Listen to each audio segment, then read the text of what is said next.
survivor-centered restorative justice, um, our criminal justice system definitely has no clue what a survivor needs at all. And the system is out of the depth in responding to survivors, and the survivor is, of course, completely out of the depth in navigating the three-ring circus, as Vidya from Tulir calls it. We've had some experience at Enfold working with survivors or victims of sexual violence, both adult and children. And it's been insightful, it's been thought-provoking, and it has really forced us to think of alternative methods of besides the criminal justice system. Our experience of working with young people who are minors and with adult survivors, it's very clear that what the criminal justice system or the laws that we have are providing are just not addressing the needs of survivors or victims at all. In fact, it probably causes them re-traumatization. It does not allow them to move forward, and definitely doesn't address the needs of the people at all. So we have a great panel. One of our panelists is going to be joining us soon. If there's opportunity for us to share our experiences of working with survivors, we will talk about that later. But we will go on to the panelists. I'd like to invite Arlene, my colleague and the co-director of restorative practices at Enfold, to talk about lessons from Praxis on restorative practices. Arlene, over to you. Thank you, Kushi. Thank you, Kushi. And that is really, truly Kushi. She just dives in and she's just there when not just, other survivors need her, but at Enfold. Truly grateful. I would like to start by saying that the sharing that I have, it's not really a presentation. It's really glimpses from my own journey on restorative practices. Little tidbits of insights that we as a team, Swagata and myself co-direct the restorative practices team at Enfold. But also others like Dr. Sangeeta Saxena, who just lives and breathes restorative practices and passionately spreads it wherever she goes. And others at Enfold whom we have journeyed with, our wider Enfold family. So in these few minutes, I'm not able to do justice to that, so that's a disclaimer right in the beginning. The second is that I'd really like to honor the people who have inspired me, taught me, trained me on this journey and continue to do so. Of course, the authors that I have read, the living, breathing human beings like Sujata, who has guided and mentored me and still does. The trainers that I have been trained under, including Sonia Shah, Noori Nusrat, Terry O'Connell, and Laura Joy. Films that I've watched, and Swati, thank you for your film on Rubaru Roshni. I wish we had more time to talk about it and the power that it has to change lives and hearts. Colleagues and co-workers, and of course the 3 NGO partners who are co-organizing this very conference, the amount we have dialogued and discussed and journeyed together. But most of all from the people who have honored me with their stories, trusted me to facilitate processes with them, and told me and challenged me also during those processes. So I'd really like to take a moment to honor them. My journey, I think the word restorative practices, words like diversion were not part of my lingo as a social worker those days. I think my first job was on Victoria Terminus railway station, which is now called Chhatrapati Shivaji railway station. And as a very young social worker just out of TISS, working on a railway station with children who worked and lived on that station. And I think the word that we did there, I think that was my best no offense to Enfold, but that still has a special place in my heart. My best corner office, because it was the stinkiest place on the planet, behind the parcel office, a room given by the railway police officers to Sneha Sadan, an organization that worked with children and had group foster care, open homes for children in street situations, where because the police trusted Sneha Sadan and us to really journey with these young children and their families, many of them who lived on that street. And majority of those little ones, those was 35 years ago, believe me, and now I don't think you can see any kids on the street because they just picked up and put into our children's homes.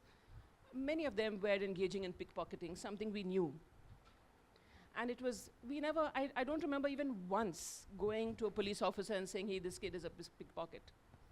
We had a completely different way of engaging with these kids. We played with them, we played carom with them, we walked the stations with them, we told stories together, and slowly over time we encouraged them to take a decision to come with us right across the city in a train where they could hop off at any time, to make decisions of their own, to stay in a residential care facility, where they would make choices on how they would want to live their lives, with guidance, of course, adult guidance, counseling, etc.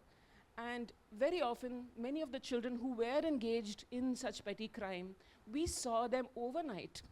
I'm not exaggerating, but when they had a sense of belonging in a home with house parents and other kids and a garden to play and a mango tree to climb, and fun, food, and films, and relationships that did not judge, relationships that understood their inner worlds and their struggles. That was the power of change. We didn't need the police. We didn't need juvenile welfare boards at that time, because I don't think the juvenile justice boards were established by then in Mumbai. And it was only in very, very rare cases where a child was harming themselves or harming themselves in really serious ways, where we really debated. I was too young a social worker to be part of those decisions, but I do know the senior social worker did take a few to the place that now Sachi lives and works with almost. So diversion as a topic or a concept, I did not understand, but I understand it better now, when just as a momentary insight that I got just a couple of days ago to say that this is where, in terms of, that was of course informal, unconditional diversion that we were doing. But the more I read, and I got introduced to formal diversion when we were doing social legal research on the juvenile justice bill at the Center for Child and the Law, where I was working. And at that time it was 1999, where the then Minister Maneka Gandhi had asked the National Law School to draft a bill on juvenile justice. And the center, we brought together, it was a time that I will never forget, where we tried to craft policy overnight. And that was and I'm so proud of some of the civil society organizations that stood up and said that we actually refuse to be part of this kind of policy making. And very dramatic moments, which I will tell you offline, of how we stood up to authority to say that policy cannot be crafted like this. But during those conversations, particularly I owe credit to a colleague of mine, Arvind Narayanan, who did fantastic research on diversion and policy to inform the policy that had to be submitted, and got more understanding of the comparative jurisdictions and the insights from diversion in South Africa, from the South African Law Commission. Of course, contribution to the rules, Karnataka rules, where the principle of diversion, I would say, came out from the research that we did at the Center for Child and the Law, along with student volunteers. Critique of the model rules in 2007, where I wrote a chapter that I wrote on critiquing the rules, and the principle is not good enough, and we need standards and safeguards, etc. So there has been a long journey, and even also working with Special Juvenile Police Unit guidelines. It was in 2018 that I left CCL, and in 2019 where I became part, I was enfolded in the Enfold family. And as a social worker with experience of, along with Swagata and the team, advocating for policy reform to bring in restorative justice in the policy and law in the 2015 act after the Delhi Nirbhaya case. Swagata spoke about it a little bit yesterday, so I won't go into those details. We knew that the journey, we had won some battles, we won a Supreme Court case, we won, in a sense, we had an excellent report by the Multi-Party Parliamentary Standing Committee, which really engaged with the depositions that we and Madhu Kedanwala and others made. And the report of the Parliamentary Standing Committee was really something that I would encourage all of you to read. But we lost the battle of legislative reform, where in 2015, we now have a system where children can be waived into the adult criminal justice system. We didn't lose heart. In fact, we were even deeper fueled to continue this journey, and we believe that it's by engaging in practice that we can, together working with other partners and the community, craft policy for, it may take 20 years, 10 years, whatever, but really from bottom-up processes of trying to inform policy and law, not just for children in conflict with law, but also perhaps policies and practices for organizations, for communities, of how do we live restoratively. And that needs to come with us, the feet on the ground. So at Enfold, we had a number of opportunities to do that through a wide range of activities. And I would just take a moment before, because I know that I may not have time at the end, that I would start by saying that Enfold has been on this journey and is seriously engaging with what does it mean to be restorative?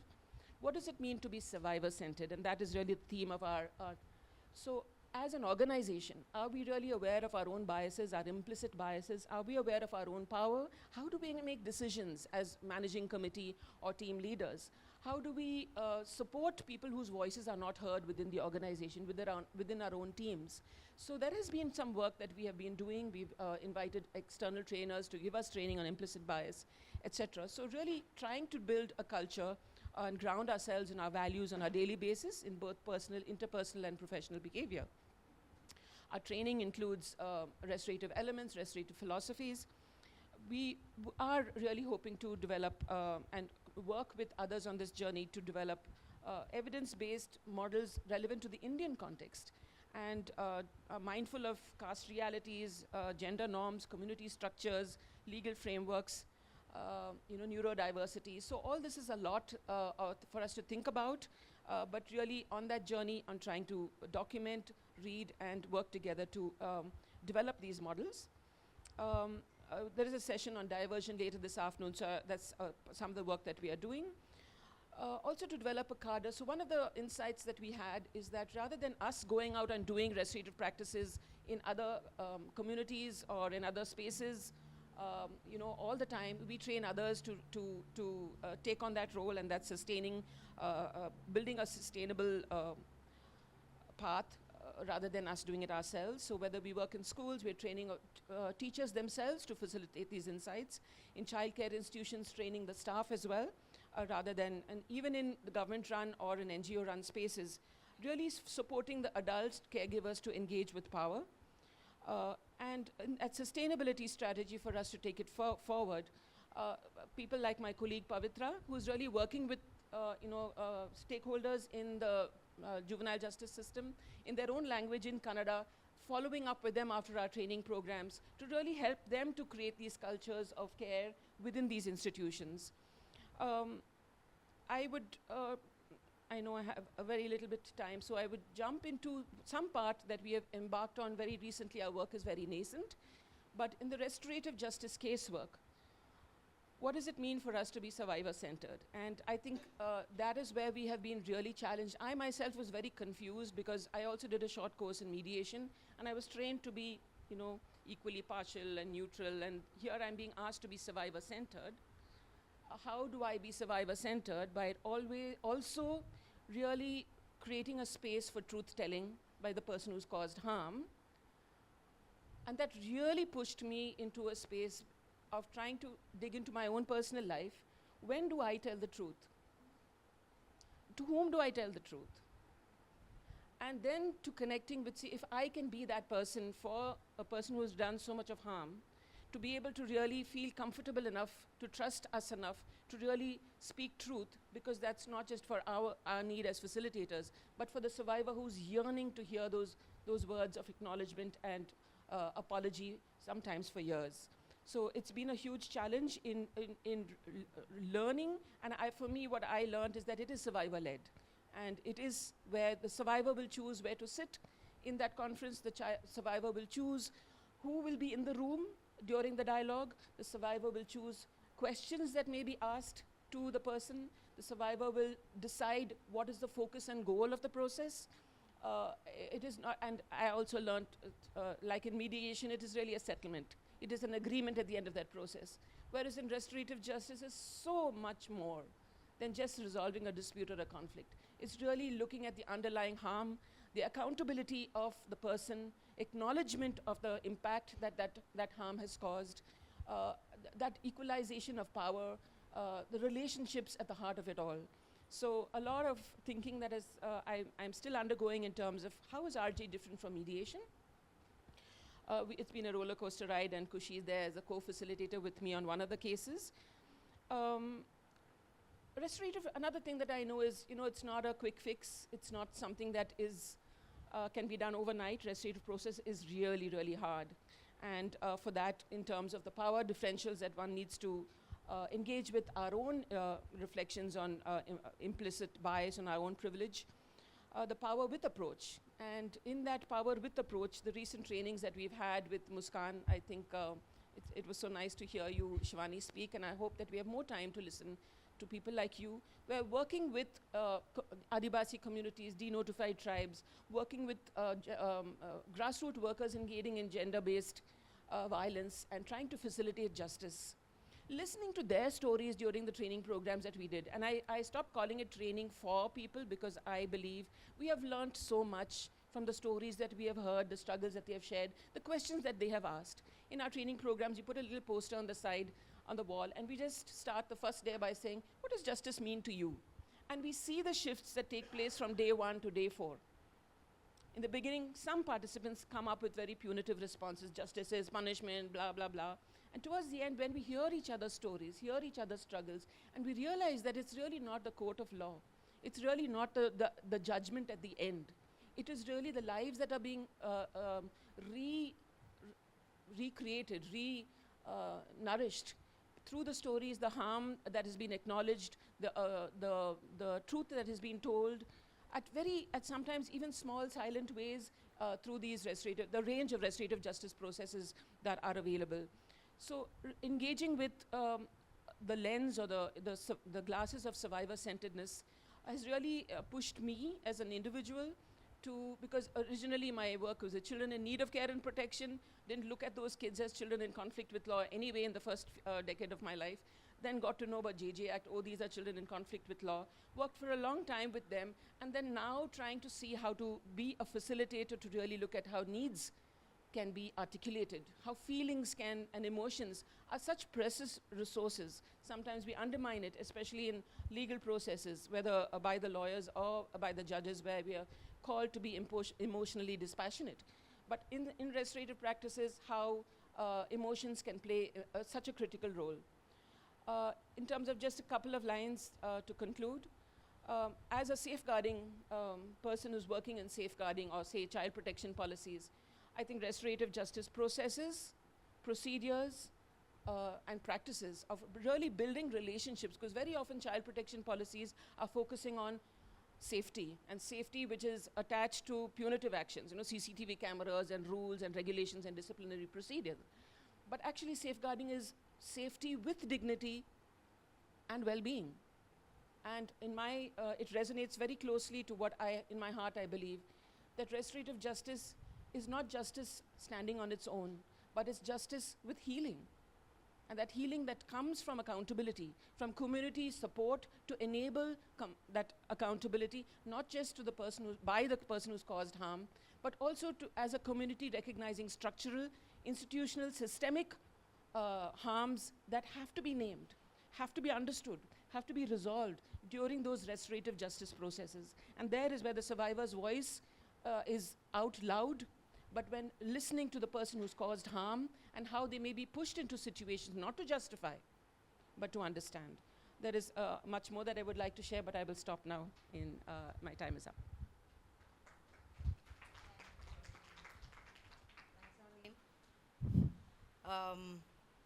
So we used to think that in 2015, I think when Sujata came down to India for the first time was when we started talking about restorative practices, but in such an informal, uninformed manner, you all have been practicing through just giving a sense of belonging, non-judgmental, this thing in all of our interactions with the young people that we work with. And I don't know if there's as many Arlenes as we should have, or people that engage with young people in such a manner. I'd like to invite next, I'd like to invite Pratikshya and Anirudh to share about their experiences on institutionalizing restorative principles in healthcare systems and in gender-based violence. Thank you, Kushi. Good morning, everyone. I'm Pratikshya, and I work with an organization called CEHAT, Center for Inquiry into Health and Allied Themes. We're a Mumbai-based organization.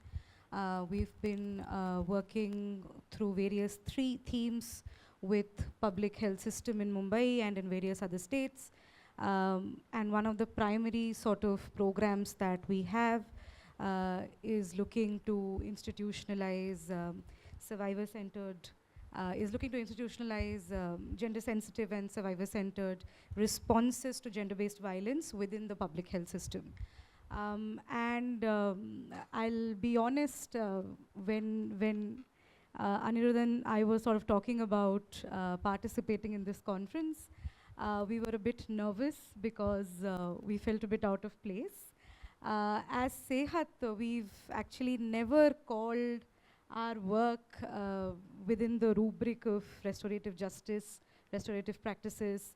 And, you know, we've always called it other, you know, activating systems, institutionalizing survivor-centered responses. And therefore, we were sort of thinking whether this work aligns with the larger theme of the conference at all or not. And I think as we're journeying through the 2 days of the conference, we're also understanding that, you know, it is actually more about restorative impulses that you feel in your work, which can lay the foundational ethos for this work. And it's also about preparing institutions to be able to sort of house restorative justice initiatives. What I think we were just talking about in the previous session, which is the pre-restorative justice sort of initiatives that we also have to prepare institutions for. And when we reflected on the 30 years of work of CEHAT, we sort of saw that our work speaks to those impulses. And therefore, it is in that context that we thought that we should do a sharing of all of the work that has been that has been done with health systems. And it is also even more relevant because if we look at the dominant responses to gender-based violence, and we've been talking about this since yesterday, it is sort of largely playing out in the theater of criminal law, right? And justice is seeming to be made in that theater of criminal law. And if you look at how the medical and the health system sort of poses itself in this theater, it's almost like very passive, subservient to criminal law sort of take. Like, you know, this is that violence is not a subject of the health systems. And all of the work that, all of the response that we do as health systems to violence is serving the purpose of furthering the agenda of prosecution, of, you know, of the punitive action that has to be taken within the realm of criminal law.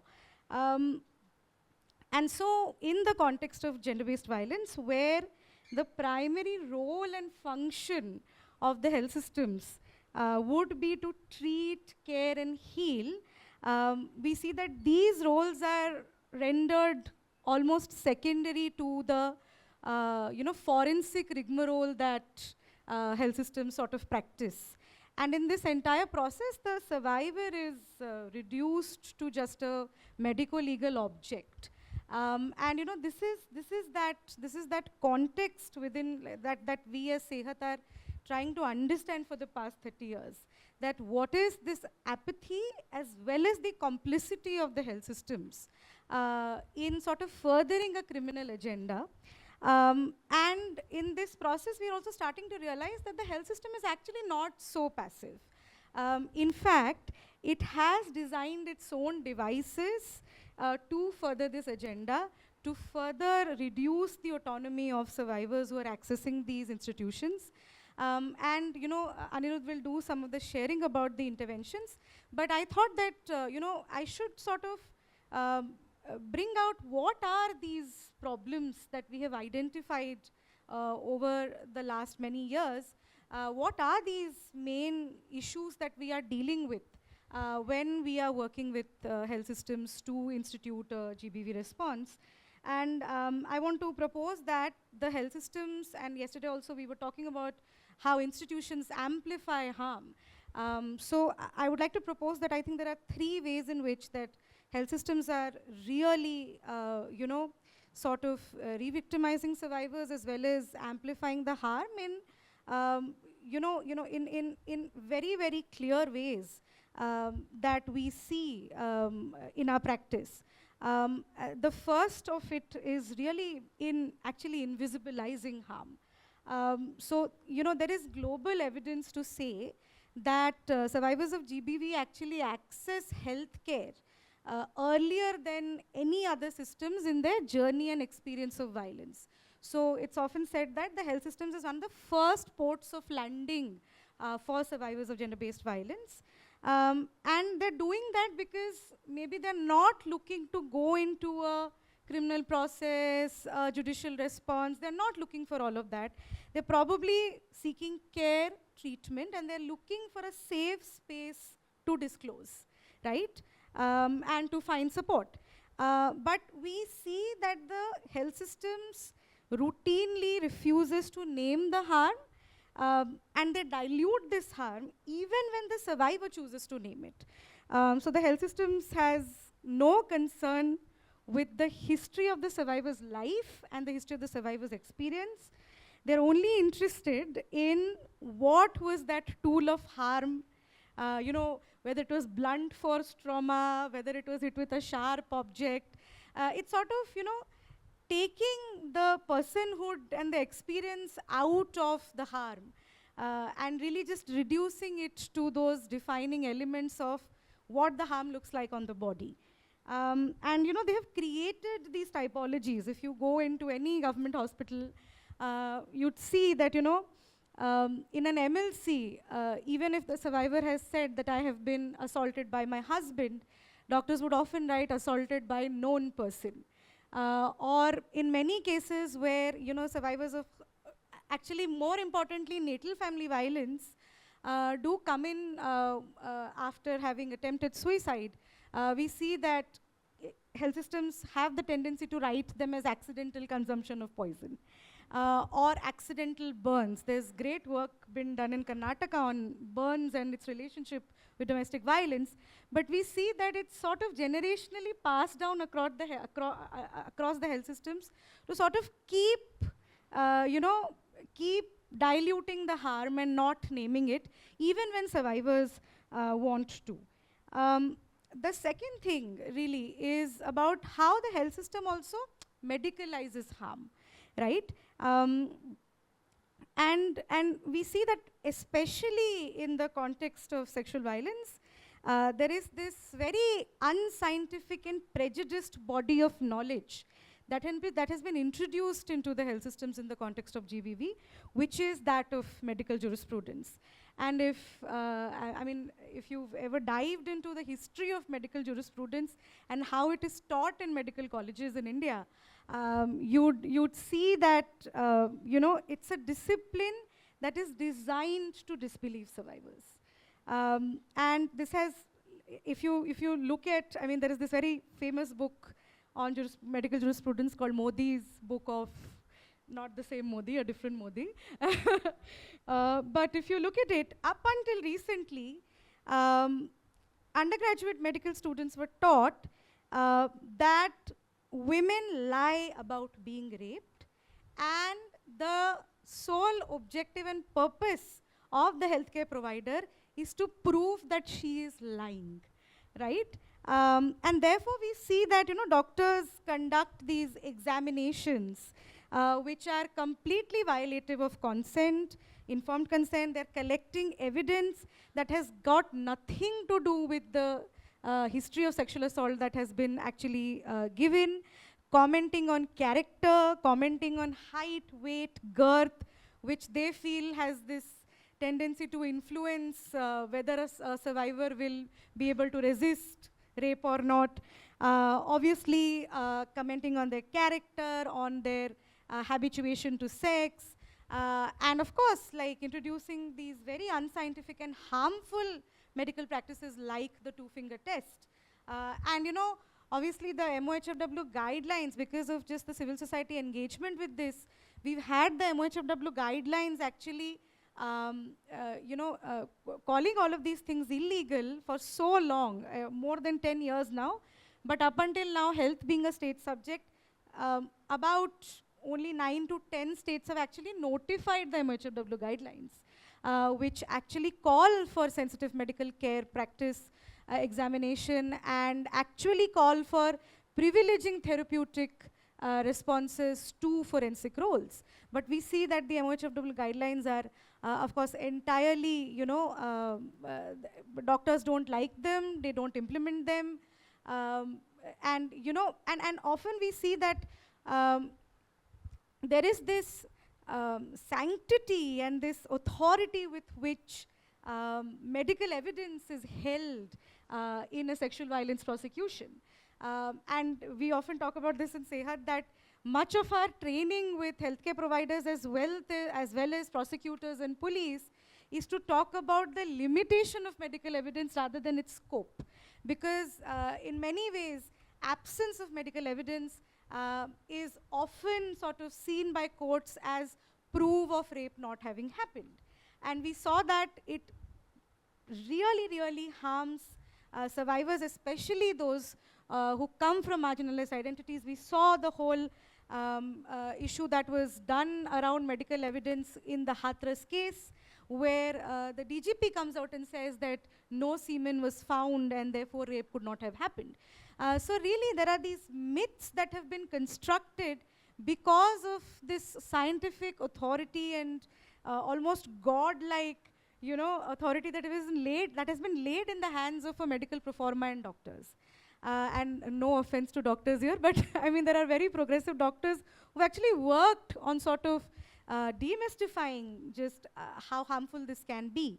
And the third thing, of course, that medical system does is actually performing harm itself, which I will not go too much into it, but we have heard about the really painful and really graphic history of obstetric violence, about violence that happens in labor rooms, and that is obviously very gendered. So, and there is that sort of violence that the system also inflicts is completely invisible.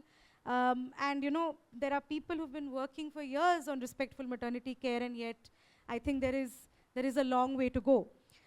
So what I'm essentially trying to say is that given all of this in the context of GVB, the role of the health systems, which should be a natural site of survivor-centered restoration, we see that it's actually reproducing more harm and it is perpetrating more harm rather than actually becoming a space where survivors' sense of body dignity can be restored.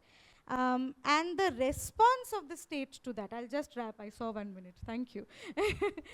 And the response of the state to that has really been to lay even more criminal obligations on the health systems. To say that, oh, if you are not being survivor-centered, you're not responding to the needs and rights of survivors, let me lay another obligation of 166B IPC or another obligation of the POCSO and mandatory reporting, wherein doctors are now increasingly overzealously and without any sort of logical explanation, they're overzealously implementing this medical examination, evidence collection process, overzealously reporting cases of POCSO. And this is a very defensive practice that has actually come following khas karke the passing of the POCSO Act. And we are seeing that it is highly compromising the rights, the health rights of survivors, where when survivors don't want to enter the criminal process and when they are informed, they often, if they have say come for an abortion or some kind of other injury care, they often leave the hospital and they will go to a more unsafe place to access that health care. And we've actually had harrowing stories of what happens once they leave the hospital. So I think just like, we've been doing this work for many years, and we still feel that the medical system, despite us having so many champions come out of it, it is actually a huge fortress which has to be undone brick by brick. And that is a very big challenge. And I'll pass over to Anirudh to then talk about the interventions and some of the experiences. Sorry, how much time do we have? 5 minutes, okay, all right. So, like Pratiksha mentioned, looking at all the experiences, CEHAT established two models in the public hospitals in Mumbai. So it was initiated in the year 2000, and the foundation for the models was the recognition of gender-based violence as a public health issue. But we have seen that the approach of these models have changed uh, the the reorientation of the care away from a purely medico-legal function to a more survivor-centered approach, ensuring our safety and long-term rehabilitation. And these initiatives were started in collaboration with the Municipal Corporation of Bombay to ensure that the models are institutionalized and they are held accountable for the response. So the two models, I'll briefly give you a context. The first one is Dilasa, which is a hospital-based crisis intervention center for survivors of domestic violence. And the basic pillars of Dilasa are, one is the health system recognizing its own role in responding to cases of violence. And the second is a crisis intervention department within the hospital, as part of the hospital, with trained counselors who provide them a lot of services like emotional and psychosocial support, ensuring their safety, long-term shelter, or any other rehabilitation that they require. And the second one is a comprehensive healthcare response to cases of sexual violence. And the basis for this is a model of medico-legal care where the focus is not only on the legal or the forensic role that they have, but also more a therapeutic role where they ensure that they provide the psychological care that the survivor of a sexual violence incident requires, and not going about the entire process in a very mechanical fashion, which we often see, even when the history doesn't require any sort of sample collection. It is a default practice to collect all samples so that we are on the safe side. So ensuring that these practices happen based on the history and all of that. So some of the elements of this include informed consent at each step. Informed consent meaning explaining the entire process, because when a survivor reaches the hospital, she anyway is in a state of confusion, entire legal process, all of those things. So explaining the entire process to her, taking her consent at each step. Even if she refuses consent at any point, all the other care that she deserves is not denied to her. Relevant documentation of the history of the incident, gender-sensitive examination like Pratiksha was talking about, and of course providing first-line psychological support. And we have seen that these two models, we celebrate 20 years this year, in fact, and in these 20 years, we have seen that these models have sort of unlocked the potential of the health systems to operate as a restorative environment. So like Pratiksha was saying, it may not necessarily be formal restorative justice practices, but we have seen glimpses of certain restorative principles in the work that we have done. And the health system is a very unique place because the body shows the harm even if the crime is invisible. So the health system has a very important role in recognizing that. So now I'll try to talk about the few principles that we have seen, and I'll talk about it through some of the cases that we have received. So the first principle is recognition, acknowledgement, and validation of harm. 32-year-old Lata was admitted to the hospital with severe abdominal pain. All test results came back normal, and she was given primary care medicines and prepared for a discharge. While getting discharged, she started complaining about a pain in her back. Again, the examination revealed no abnormalities, and she was again prepared for the discharge. Once more, while the discharge process was happening, she presented a new complaint. And this time the doctors felt something was off. They gently probed, asked her a few questions, asking about how everything at home is, if she feels safe at home. And they found out that she did not want to go back home because she was facing violence at home. and this included marital rape. They arranged for a stay in the shelter stay in the hospital for another couple of days while they referred her to a long-term shelter. And in this case, especially, even though the law does not recognize marital rape as a crime, the health system recognized it as a harm and documented it, which she could, of course, later use for maybe filing a case under the DV Act or even getting a divorce. The second one is psychological healing and reparation. 25-year-old Maya approached the hospital with a request for legal aid after having approached the criminal justice system and being turned away. After talking to the Dilasa counselor, she was able to understand that she needed help with therapy. Oh, time up. And was able to redirect her energy from the criminal justice process to her own mental health healing and restoration. So I'll just briefly tell you about the next two principles as well. The third is survivor agency. Again, like I spoke earlier, informed consent at each step, especially in POXO cases or cases of sexual intercourse, consensual sexual intercourse under the age of 18, which is a very contentious issue. Due to the mandatory reporting under the law, doctors have to inform the police, but they do inform the survivor that this is something that we have to do, but what options you have, which is one is refusing to participate in the medical examination process or refusing to participate in the forensic collection process. And even when she later goes to the court, giving a statement that it was a consensual encounter. And the last one is safety and rehabilitation. So we had a case where a survivor came admitted to the hospital with abdominal pain, and she was accompanied by her mother. While the nurse was taking her for one of the examinations, the girl revealed that she was facing sexual violence from her own brother. And the mother knew about this, and because she wanted to protect the family, she was refusing to take any action. The girl also did not want to file a criminal complaint against her brother, but she wanted to move to a safe space. So the doctors spoke to the mother and helped her move into a long-term shelter. So to conclude, basically, like Pratikshya was saying, even though the health system may not have formal restorative practices, we have seen certain principles, and even through all the push and pull of the law, and like Pratiksha was saying, the legacy of the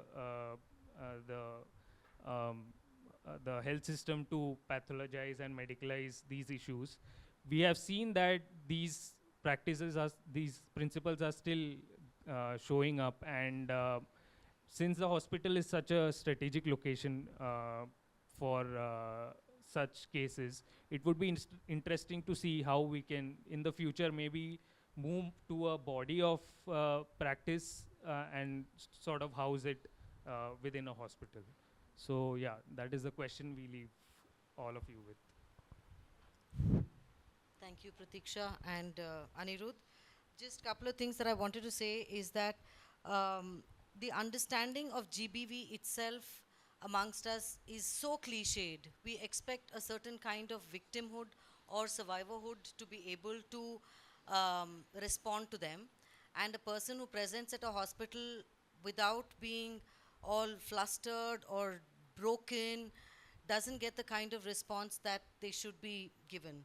And the Lhasa centers we visited in 2013, Dr. Shoaib Saldana and me, it was placed in a hospital so people could actually access healthcare without openly saying that I'm going to try to get assistance through a body like a Dilasa center or seek police assistance. But POXO changed all of that. So when a young person who's probably 18 years and 2 days old had sex when she was 17 days and 364 days, she enters the system completely uninterested in being part of the system. In fact, she probably just wants a termination. She's probably just, and in Karnataka itself, our doctors have been arrested by police for not reporting under mandatory. So the medical fraternity are also as concerned about, they also have to cover their own tracks, right? People have not got bail medical officers have not got bail because they provided medical termination without reporting the case when the girl showed a whatever fake Aadhaar card, jo bhi hai. So there are so many defense mechanisms that the medical officers also need to adopt, and the legal processes need to be demystified for medical officers. They think, my God, I'm going to go there and get shredded by the defense lawyer. They need to come across as being, I'm an expert witness. You can't bully me. So these are some things also that medical officers need to be trained. I'd like to invite Meghna to please share about, at place of sexual violence, whose voice defines justice. Over to you, Meghna. Thank you. Hello, everyone. My name is Meghna. I'm the founder of TrustIn. So we help build safer workplaces by doing POSH compliance, primarily, the prevention of sexual harassment compliance. Yesterday when I was on the panel, I spoke a lot more from my experience in doing this work and seeing what leaders and companies across India are really taking from this work, right? My colleague Nitya has written a paper that I'll be sharing with all of you on PPT. So she works primarily with the survivors one-on-one. So when people come forward, what are some of the gaps that the law currently has where justice is falling through the cracks? I spoke a little bit also about intergenerational workplaces currently, right? There are also a lot of things that get clumped under this grievance of work harassment or mental and emotional harassment. But because there is very little clarity on how companies should handle this, it's almost like the luck of the draw. If you're in a safe workplace with a supportive manager, that's good. If you're not, then you should just exit, right? I've even heard people attribute this to karma and other things, but it's almost seen as something that we cannot get past or get over.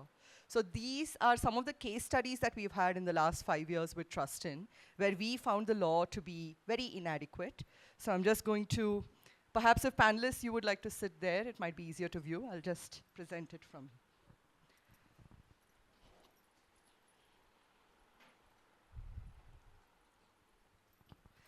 Okay, so this is our mission, right? So we believe that because work is where you spend most of your time, and therefore your lives, you deserve to feel safe and empowered in that space.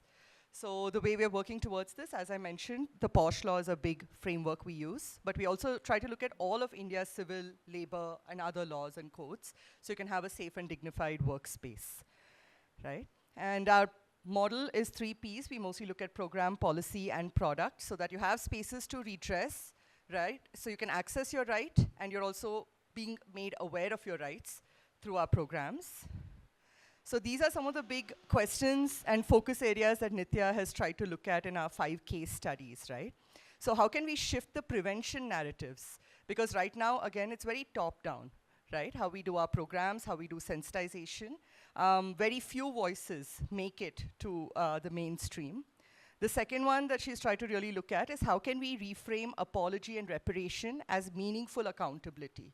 What we have often seen is that accountability is almost seen as an attack, right? And it's not just seen as an attack on the perpetrator of the harm, it's also seen as an attack on the leadership of the company, it's seen as an attack on the overall team functioning, and this makes it very difficult for one sole survivor, an individual, to fight an entire system, right? The third one is moving away from revenge-driven responses, right? So we're not saying, okay, we want revenge and we want to make sure that we avenge all of these harms that I've done. And I think there's also sometimes, I mentioned this also yesterday, right, where one male leader said, because the survivor was very hesitant to report a very senior man, he said, if you don't report this man, whichever woman he sexually harasses after this will be your fault. So that's when we also started feeling that this cannot be our best case scenario, right? That survivors, it's like heads I win, tails you lose kind of dilemmas. And last but not least, we also really realized that this harm does not occur in a vacuum, right? And therefore cannot be healed in a vacuum. So survivors are often isolated when they need support the most. So how can we really move towards that meaningful accountability, not just as an individual perpetrator, but also as a community within organizations? So that's what we'll be looking at today. The core question that Nitya has explored in this paper is whose voice is actually centered when we define justice, right? And we are going to apply some of these restorative justice principles to the workplace piece.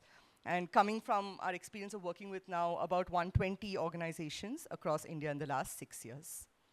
So this is the first case study, right? So there was a conference, you know, much like this one. And I think in one of the common areas during the tea break, the survivor reported that there was an accidental touch when the male respondent brushed against her in the hallway, right?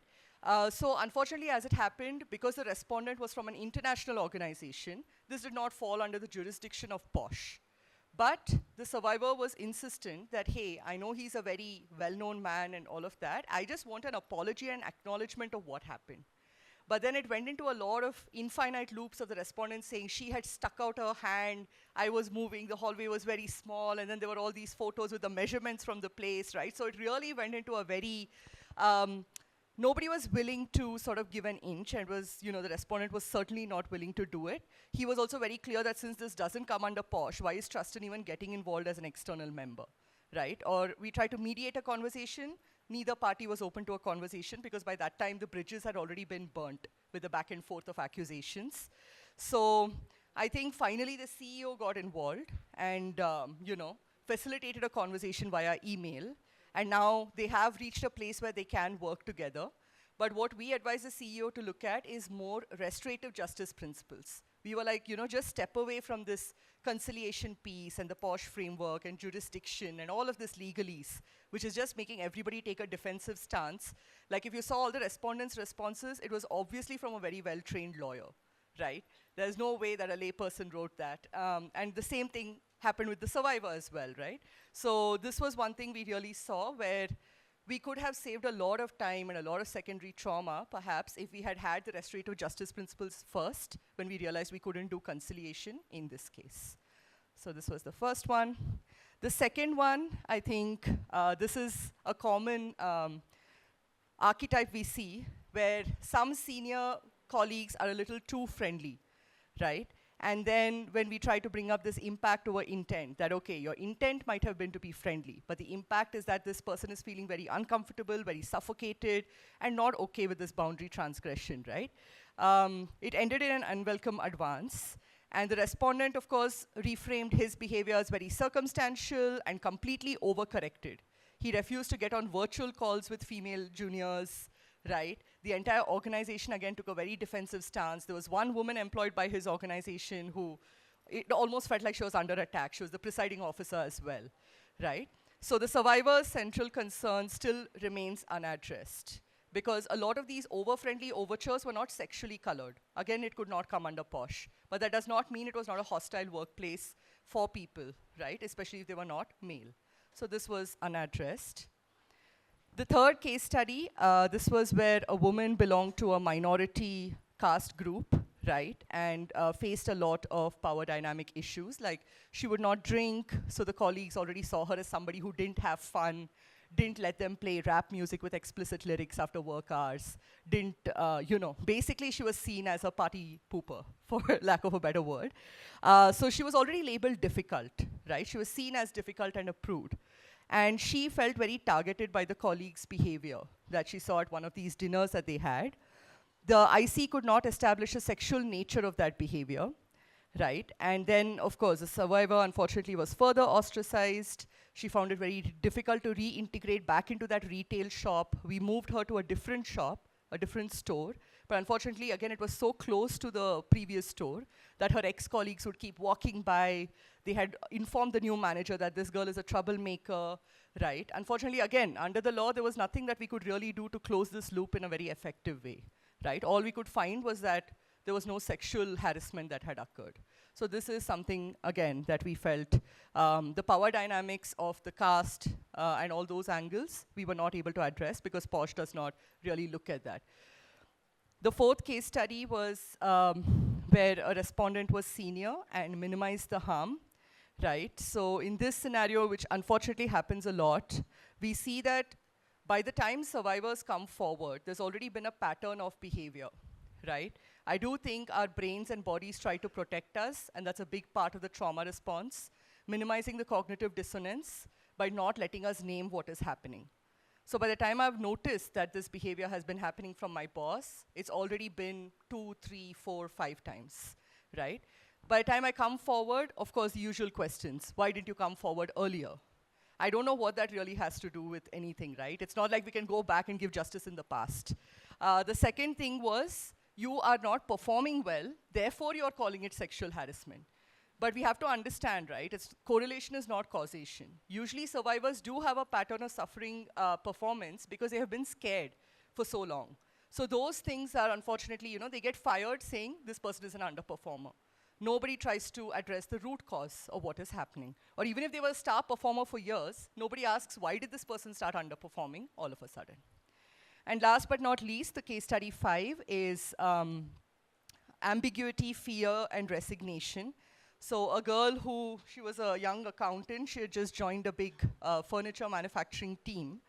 And I think a colleague from that team suddenly called her late one night, right at 1 a.m. He'd already been asking her a few questions under the guise of, I'm figuring out your paperwork. He was like, are you married? Do you have a boyfriend?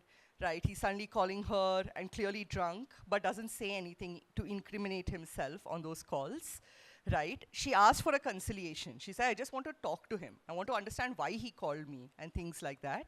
But of course, the respondent went fully defensive. He got a lawyer to write a very nice apology, but in person, he was very aggressive towards her. It was clear that he was not happy that she had escalated something which he thought was not a big deal. Right? So again, the harm remained unrepaired. The survivor decided to exit because this was a very senior person. So you can see that this pattern of behavior really kept continuing, right, in many of these cases. I think these are some of the key learnings we've had. So the impact over intent piece is enshrined in the law, but it is very difficult to unlearn a lot of societal mores that make our mindsets immediately go towards, false complaints or blaming the survivor for waiting, things like that. The intersectionality of some of these positions and privileges is something else that needs to be addressed. It's not so easy as, why didn't you just come and tell us, right? The third one, procedural compliance does not alone repair harm. So this is something that I addressed yesterday as well. Even in the best case scenario, we see that the survivor is not able to reintegrate into the company because there is just so much gossip, there is so much hostility, they feel it's better to exit, right? Survivor savior complex, I think the survivors are pushed into an isolated role of you have to be the speaker, you have to be the savior, the spotlight is on you, right? And if you're not a perfect victim, then I think you have a whole different battle ahead of you, right? And of course, nobody's ever a perfect victim. And last but not least, the organizational priorities unfortunately determine the outcomes in a big way, right? So to give you all an example, we have a lot of clients who, for example, are backed by companies like IKEA. So IKEA has a very clear DEI mandate and says, if you don't have this many women managers, if you don't have this many women on your shop floor, we will not be funding you, right? So then we see a very different set of outcomes versus the checkbox compliance of FCRA for nonprofits or venture capital due diligence for for-profits, right? That is a very basic diligence, usually. So then maybe I can get away with not actually meeting my diversity numbers or integrating women and transgender individuals into my company. I just have to hire them to show the numbers. And then even if I fire them or I don't onboard them or I don't integrate them, nobody will follow up, right? So this really determines the quality of life for employees. It is very much based on the company and the funders' mandates. Okay. I think maybe I'm almost out of time, just another minute. Okay. So I think some of the principles that we are keeping as good to have from the restorative justice playbook, and this is something we're integrating into our trainings as well for POSH committees or internal committees. The first is to really center survivor needs, right? Not just procedural compliance, and definitely not these greater good expectations, right? This comes a lot. Like, people are like, oh, he's a married man, he's a father, think of his life. Or it's like, okay, our company is just fundraising right now. Do you want to, do this just because somebody asked you out? So it becomes very, very difficult, the secondary trauma. So this is something that POSH committee should really stand up and ensure is not happening. Reframing accountability as responsibility and not criminality. I think one of the things is, there was almost a rumor when we started work, because it was like, okay, if you have trust in your company, you're going to have POSH cases, right? So a lot of people were very scared, actually, of taking us as a vendor. But that's the thing, right? Again, it comes back to that correlation is not causation. We always tell them it's better to know than to not know. And there's almost, because we have a platform where you can report cases, it's a way to keep a finger on the pulse of your company, right? Why wait for it to blow up? So I think this is something that needs to, culturally, it needs to be seen as a good thing. One of the trends we're seeing is that Gen Z employees are a lot more open to speaking up, not just about sexual harassment, but all kinds of microaggressions, bullying, and boundary transgressions. So we have to ensure they don't pay a high price for that honesty, right? Enable safe spaces for articulation of discomfort. We recommend our committees to think of themselves as cultural custodians, not just punitive sort of principles, right? So have open forums, have anonymous surveys. We tell them to keep boxes for, anonymous feedback in the bathroom, so nobody will see you putting things in, right? But really give multiple avenues and modes for people to just escalate any discomfort before it becomes abusive. And of course, at the community and org level, we already talked about culture building instead of just compliance. Strengthen the ICs as reflective and bias-aware bodies, right? Yes, you are vested with the powers of a civil court, but you don't have to stop there, right? This is a very people-centric thing, and the whole point of having people in the context of the company is so that you can come from that as a place of strength, not a place of limitation. Decentralize the prevention responsibilities. So for example, in all the colleges we work in, we don't just train the ICs, we also set up first responders among the students. So at parties, at fests, at conferences, you do have students who can be the first responders, even if you don't want to come to your professors, right? And last but not least, we say wherever there are relationships, there is going to be rupture, which is going to need repair. This doesn't make anybody bad or wrong, or, it's not that black and white. It's a very gray area. So I think we very much try to make our leaders very comfortable with this idea of conflict, right? View conflict resolution as a necessary skill for all people managers, and see rupture and repair as a necessary part of the story, not something to freak out about or point fingers to. So yes, this has been our takeaways. Thank you so much for your time.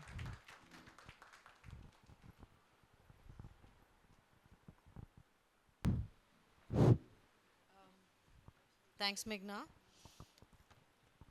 I think less and less people are communicating with each other. So when there is something that I'm not comfortable with, it becomes a complaint, it becomes a report, it becomes this thing, rather than encouraging people to dialogue. And maybe the dynamics in a workplace are difficult for people to always be able to have a dialogue and a conversation.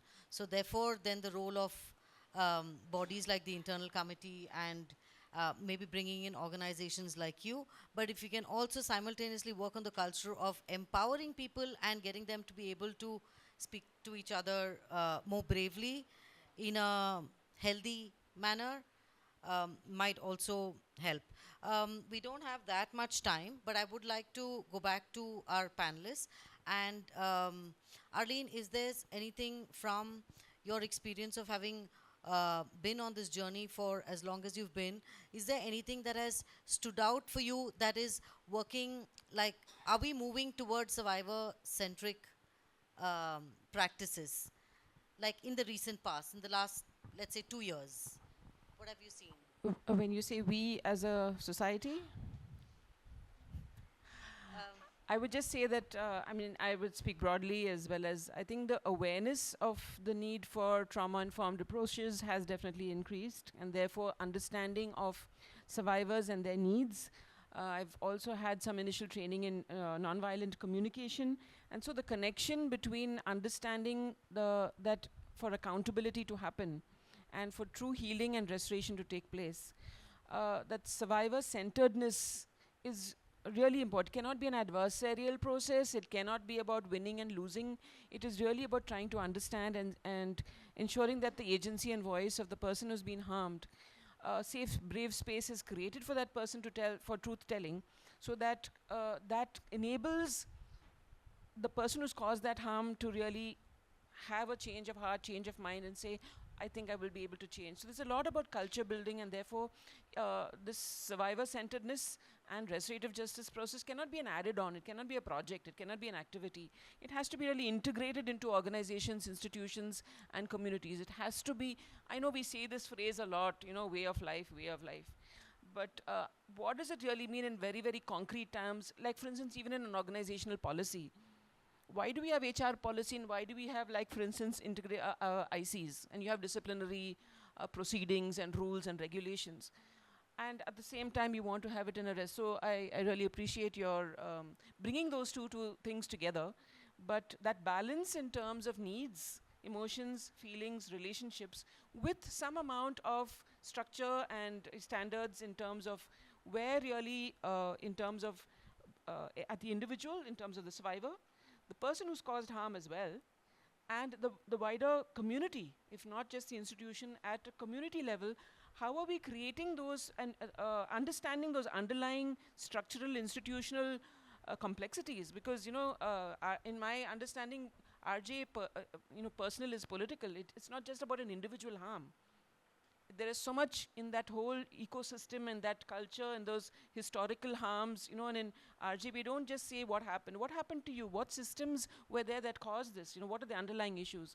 So I do believe that with, like for instance, training on POSH, trauma-informed care, working with support persons and, their survivor voices that have been come out, whether through media as well, amazing works of some films and social media which can bring that out.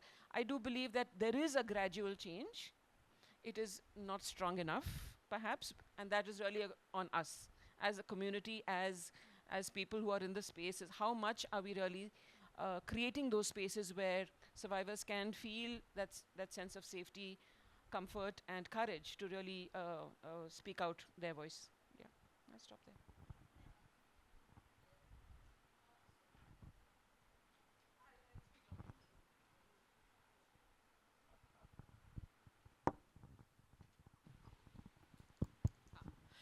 Yes, Arlene, to what you were just now sharing, and yesterday we were all sort of talking about you honored one particular survivor, in a process that I think Kushi, you are also a part of.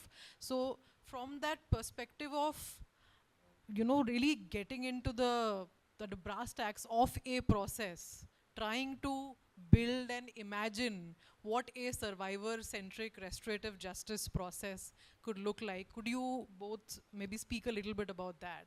Because I think that is something which is really unexplored territory, for a lot of us here. So what are the, bottlenecks? What are the moments of, like the aha moments? Yeah.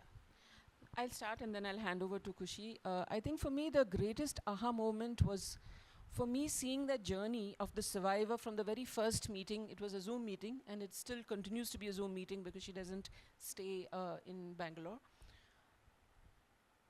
Is that we believe that healing comes after justice is done. For me, what I realize is when the healing process, the preparatory work is happening. She's not even met her survivor.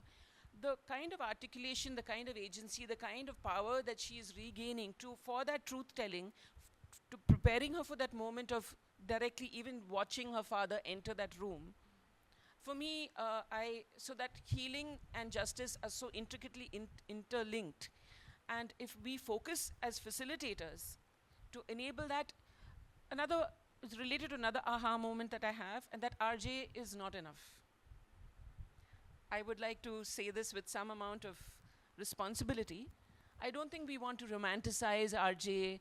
RJ is not the panacea for the criminal justice system. We're not trying to do away with the criminal justice system. Having said that, restorative justice offers so much, but it cannot be done in isolation as a one-off thing. You need mental health services. You need access to legal aid. You need access to education, to finance, to community support. So even in this case, this woman is, to some extent, has some limited access to these things. But when I shifted to the case of, say, children in the juvenile justice system, and we want to facilitate restorative justice process for a child in conflict with law from a lower caste, from, looking at it from an intersectional perspective, we cannot do RJ as something that stands on its own and have these nice little circles. It has to be much more rooted in concrete access to justice within that larger frame. So I would like to name access to justice and all that the Committee on the Rights of the Child is now talking about, and the discussions that have happened on access to justice, and locate restorative justice within that. And we cannot do it without integrating, working through an interdisciplinary lens, working with communities, working, and understanding the limitations of systems, legal processes, but also when we are survivor-led, what does the survivor need? and keep using that to really check ourselves. I'll pass to Kushi. So when we went to speak to this young girl whose father had been acquitted of sexually abusing her just 2 days prior to our meeting with her, and we asked her if she'd like to appeal the judgment, and the girl's response was that I didn't even want the case in the first place. He is my father, but what I did want is for some accountability to be taken for my family and my mother to believe that what happened. So him being acquitted reaffirms the fact that everything that in the society people have been talking about me, I lied about this. So the voice of this person never got heard at all through the entire process. And unfortunately, she didn't want to have anything to do with the family. Otherwise, we would have involved the restorative practices team at Enfold and probably tried to have a process after the criminal justice system. Because with POCSO, our hands are tied. So at least after that, to try and repair some of the harm between the family members, this girl and her family members.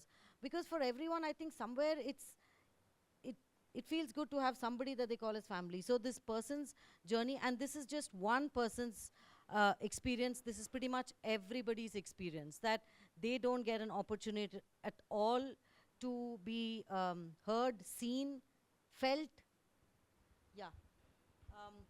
I know that we just very gracefully moved into the question answer session, I think. So Sujata and Ashika and Sangeeta. Sujata, you first, please. Thank you so much, all of you, for your wonderful presentations. Something that was coming to mind as you were speaking, particularly about the work you're doing in the medical context, is this notion of doing your best to do informed consent and hoping that that gives survivors, a choice in some regards, right? And even then, that's not really there. And I couldn't stop thinking about that poem. First, they came for the it's not trade union, I think communists first, and then, and so my heart just stopped when I realized that now doctors are being criminalized, right? First it was the person who caused the harm is being criminalized. Then it becomes that sometimes we see in the US, and I don't know if this is happening here as well, that survivors are actually criminalized for failing to testify against the people that have abused them, right? And now it's reached the point where doctors are criminalized. And I'm curious what the tipping point is in those who have sufficient power, and I'm thinking, doctors maybe have some power, right, to say, okay, here, we have to stop here. Now we're gonna be in trouble, right, for doing what we in our wisdom know is what's most necessary for survivors' healing. And so I'm just curious, at what point, does it reach people with sufficient power to say, I have to stop this here, right? Because first it was this person that they were criminalizing, then it was this person. Now, it's me now. And have we reached the point where maybe there's some possibility of saying, as a medical professional, I have to trust the wisdom of this survivor about whether they want to engage in this system? And I hope that question makes sense. Or is there any motion in that direction? Is there any, or is it too dangerous for people to stand up in this way? Just some curiosity there. I think there is, I think with certain doctors that we see in our practice, and I previously mentioned that there are champions within that system who are sort of flirting with these boundaries every day at work. They are negotiating with the law constantly. I'll give you a very an example that Anirudh and I come across almost every other week. So when an 18-year-old shows up at an ANC, the antenatal checkup, she shows up pregnant. And doctors can see the age and see that the time that she might have conceived, she would have been 17 years old. And there is actually a lot of pressure to also report these. when these girls are saying that, we don't want this reported, it was a consensual relationship. I am also married, I'm living with my family, I love my partner, there is no violence. And yet there is so much pressure from the hospital authorities to sort of have a standard practice of reporting this. But we have seen doctors who worked closely with the LASA teams to, for the lack of a better term, let it slide. Let it slide, let her go, convey a message that, maybe don't come back, doing something to negotiate with this wherever and however they can. But there is, like I was saying, there is also the opposite side, which is an increase in just over-vigilante practice. Where in some hospitals you would see doctors being like, okay, even if she's 2 days lesser than 18-year-old, I still have to report this. But yeah, so there are, I think it's really about, who is sort of internalizing their own responsibility to respect survivor autonomy. So one is that it's happening at an everyday level, but it's a challenge and doctors are constantly, obviously, concerned. The other is, of course, there is an entire movement, I think Swagata and everybody else has been working on actually challenging this whole idea of the age of consent being 18 and what is happening in consensual relationships. And there are some very, very, good and very strong voices from the medical fraternity who are intervening in that Supreme Court case. And as CEHAT also, we've tried, because we're also primarily a research organization, we've tried to look at our service data to see that, what is really when 16 to 18-year-olds are presenting in the hospital for any kind of health concern, either pregnancy or STI or any of these things, or they're disclosing any of these consensual relationships, what is happening to them, what are they saying, how many of these pro formas that are getting filled on an everyday basis is actually of cases where the relationship was consensual. So we've been also trying to sort of bring out this data, but there is also a very strong counter voice also of doctors. I mean, there is this whole narrative of how a 25-year-old's frontal lobe is also not developed, so how can you say that an 18-year-old or 16-year-old should be allowed to have sex? So there is a lot of contention within the fraternity as well, but there are some very logic-driven voices as well. So yeah. This session will be at midnight to 3 a.m. today on age of consent. Ashika, your question, and let's keep it super brief and respond. Yeah. Thank you. So I have one question for Arlene. When we look at the principles in Section 3 of the JJ Act, we look at two very important principles there, principle of diversion that you had elaborated on, and also institutionalization as being the last resort. So I just want to understand from the context of a survivor, wherein how these two are interrelated. We use institutionalization as a way of diversion, and how diversion from institutionalization is also part of what the Juvenile Justice Act is about. So if you could just elaborate a little bit and your understanding. I thought I'll just finish the second question as for you, Meghna. I think the one category of people who seem to be, for a lack of a better word, misunderstood are people with neurodiversity. And there has been a struggle in workspaces because social cues are something that they do not pick up as well as enablest. And how these, and in that context, then who is the survivor? I'll just take a minute to respond and say this first question, Ashika, please attend the session on diversion, because there will be more clarity on what is diversion, and this is an important question that we will answer there. Just for the sake, so I'll pass on, is that okay? I pass it on to you. I think this is a very good question, right? We do see mental health issues, sometimes diagnosed or undiagnosed neurodivergence come up quite frequently in spaces. And I think this is where restorative justice could play a really big role. Like, yes, you have this overall framework of conciliation that Posh might lay out, or you might just say, okay, here, your grievance redressal officer, usually your HR officer, might be a skilled mediator and can come and have this conversation. So I think on both sides, what are the accommodations we can provide in a workplace to make it more inclusive? Could it be standing desk, better lighting, right?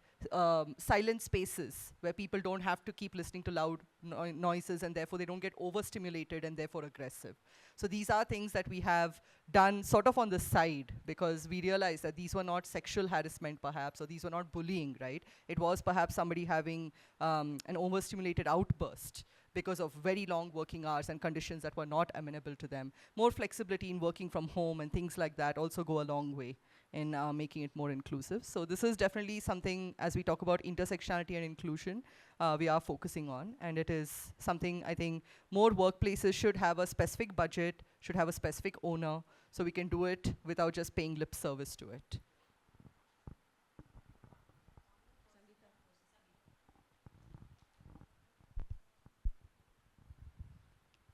Very quick, I was just wondering, in that case you described of the brother who was harming the sister, what was done regarding the brother?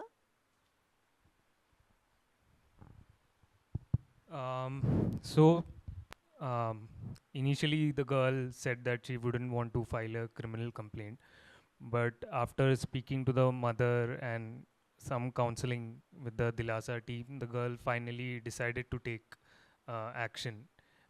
She felt that she deserved justice in that way, criminal justice. So then she filed a case, and currently he's behind bars. There was another situation that we had dealt with of a brother and a sister.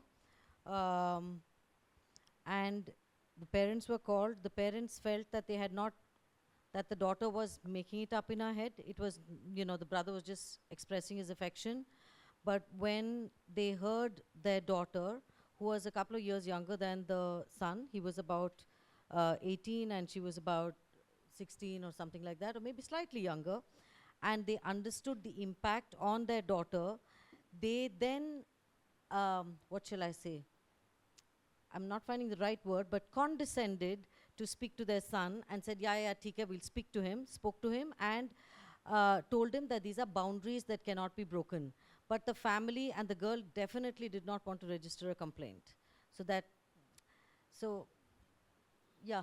Just a similar case where actually the case was registered, and what happened was both the girl was in the children's home, the boy was in the observation home, and then once the case was closed, both went back where the boy was told not to stay with the family, stay with the uncle, and the girl was with the family, and 6 months later everybody was there together.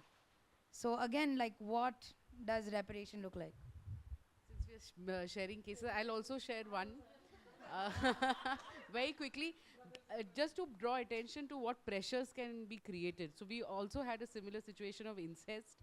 It was the mother who came to us requesting for an RJ dialogue on behalf of the daughter who had been sexually abused by her older brother. And during the prep meeting, it went horribly wrong, because the mother said, I want you to do this so that he can move, so that his life can move forward. And the daughter was like so upset with the mother that you don't get me. It's about me, and it's not about my brother moving forward. So for us, I mean, we had to talk to that mother and help her understand that the process is like, what is survivor-centered? It had shifted from, for the mother, it became, I want my son to move forward. So let my daughter do this process. Okay, so just one last thing. So we had a case where this girl was already a survivor. There was a cross FIR from the family, who was a brother's friend, the original accused. And once she got back home, she got restored.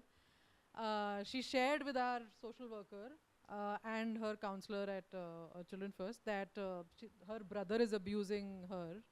And when we wanted to report, she told us very, very clearly that if you make any mention, I will clearly say that these guys are lying. She chose to continue living in the household with the brother, and the parents couldn't care less. They couldn't care less. because the cross FIR was against the brother. The only thing they were worried about was the brother. And over here, yeah, like the survivor-centric was basically allowing her to continue in that situation and just working with her to constantly try and figure out options, what options we could possibly explore and offer. Yeah.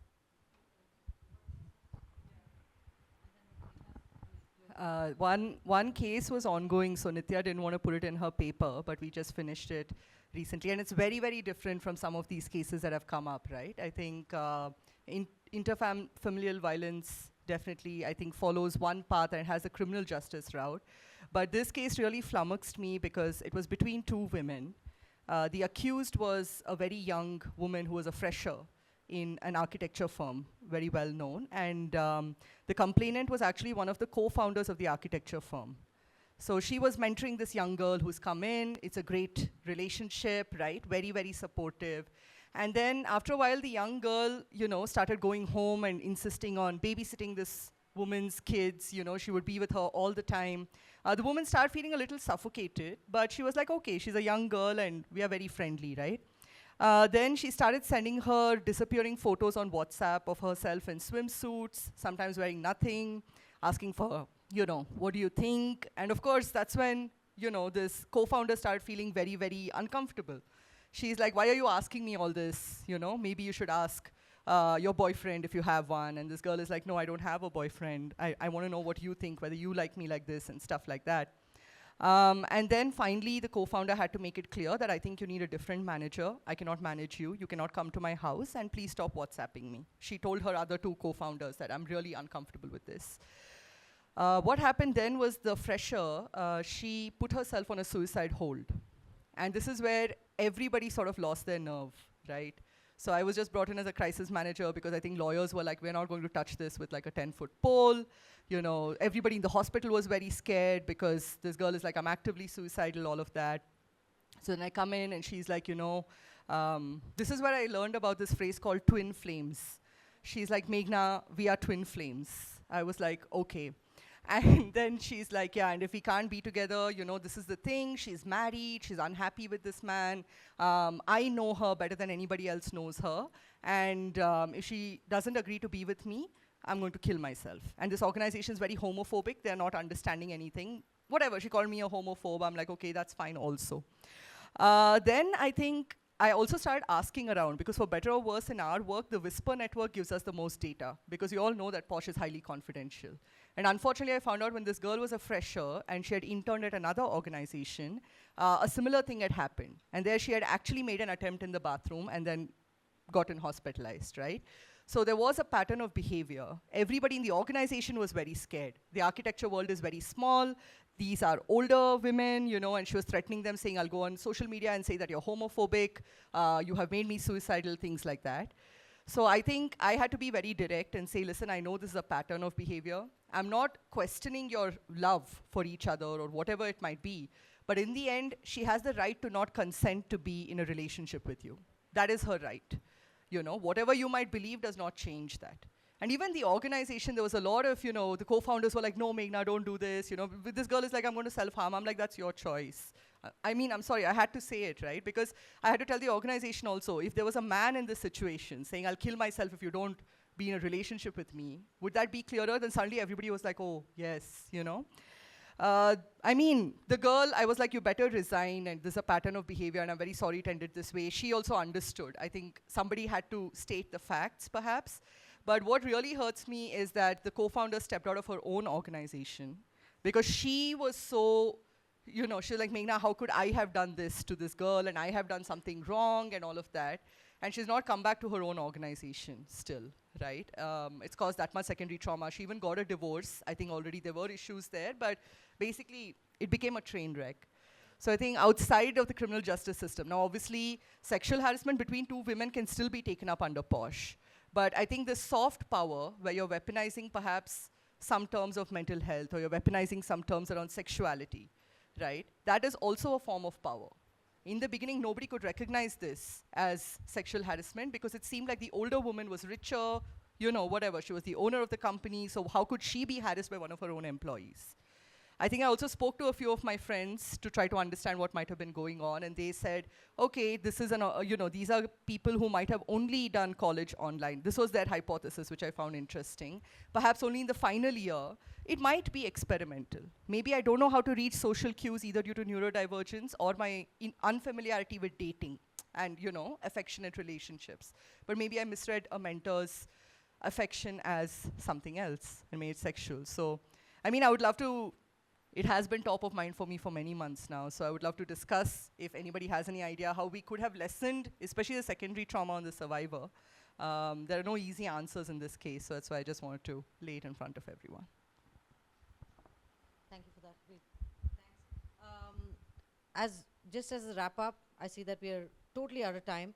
I just hope that survivor-centric does not become another word like child-centric and child-friendly, because we're using that so loosely. Somewhere, if we can just be conscious what survivor-centric means, be true to ourselves and to the concept of restorative practices. Thank you all so much. We'll break for lunch.